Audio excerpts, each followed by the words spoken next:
Rinangkul kinempit nempit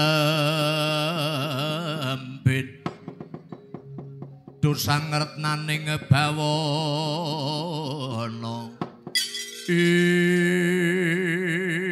galenjong waru-waru doyong titik goreng bong bak bong kali conde sapa sing gawe elek mangke rumin pikulu nadi guru sawau pikulu nadi guru menika ngendika bilik kayangan menika wonten goro-goro merganipun Kamar Candra dibuka menika bludak rengat sungune lembu andine kaya jempol-jempol kori solo matakep amargi wonten titah Bujangkara titah Marsapada Gatotkaca ingkang samangke mapan wonten ing sukuning Arga Kelasa ingkang ngandhalari goro-garaning kayangan mergane Gatotkaca ki kagungan gegayuhan kepengin gayuh dados ratu wonten ing kayangan Suralaya. Nuwun sewu pikulu nadi guru. Samangke menawi pikulu nadi guru punika badhe nginggaken ingkang putra wayahipun Gatotkaca. Raka para kula boten sarujuk.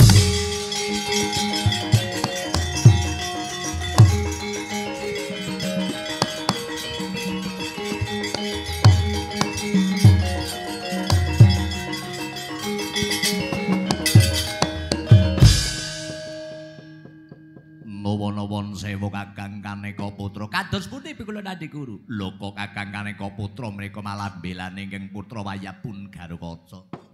Mboten nyarujoni punapa ingkang dados pengangkah kula cetha welo-welo titah Marsapada ingkang kami wantun mboten kagungan trapsila mboten kagungan supasita.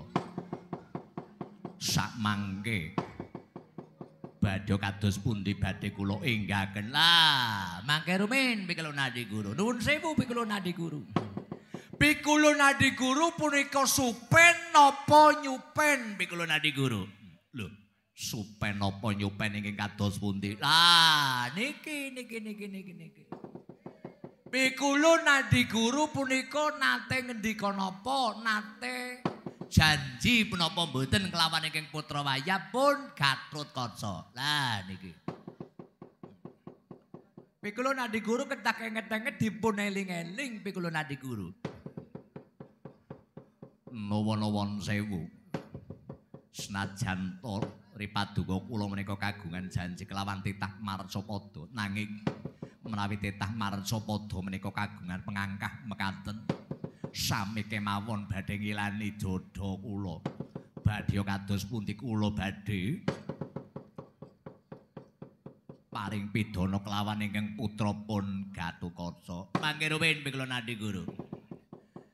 Tiyang gesang wonten ing Marsapada menika kedah keling kinelingan samad sinamadan daya dinayan lenggan linengganan. Menawi mboten eling dipun elingaken menawi mboten emut dipun emutaken pikula nadi guru. Kula menika namung saderma minangka kami tuangganing para dewa lurahing para dewa minangka sesepuhing para Jawata.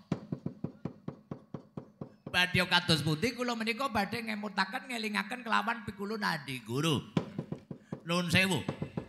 Samangke mbok bilih pikula nadi guru menika supen, mbok bilih nyupen kula mboten ngertos. Mbok bilih lali napa nglali ning raka para kula mboten ngertos. Nanging ingkang bagus sakmangke kula badhe paring pangertosan kelawan pikula nadi guru ngelingaken dumateng pikula nadi guru. Kenging napa ingkang putra wayah Gatotkaca menika ngantos kagungan pengangkah mapan sakmangke Talabrata wonten ing sukuning Arga Kelasa. Kepengin dadi ratu-ratuning kayangan Suralaya punika larahipun pikula nadi guru.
Dedep tidem prabawaning ratri Sosodara wus manjer kawuryan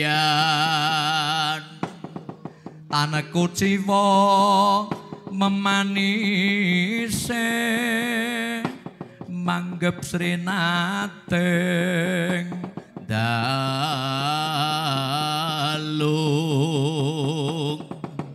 aglaring cakrawala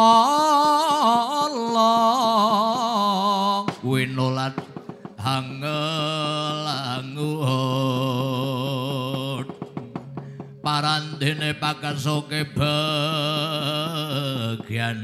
saking kenging Turanggana kang sumiwi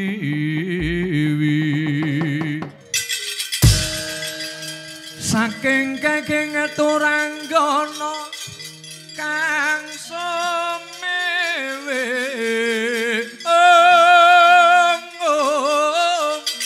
warata tanpa sela warata tanpa sela